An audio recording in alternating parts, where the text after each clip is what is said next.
Hello everybody, welcome back to HardReset.Info channel. In today's video I'll show you how you can easily go live streaming with your home iSteady Q.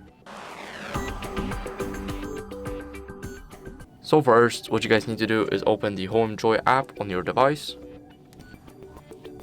And now wait for it to connect.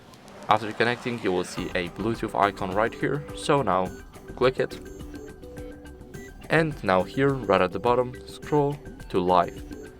As you guys can see, all you need is a RTMP URL and the live stream key, which is optional. You can also select to use mobile network if you do not have Wi-Fi outside. So that's pretty cool.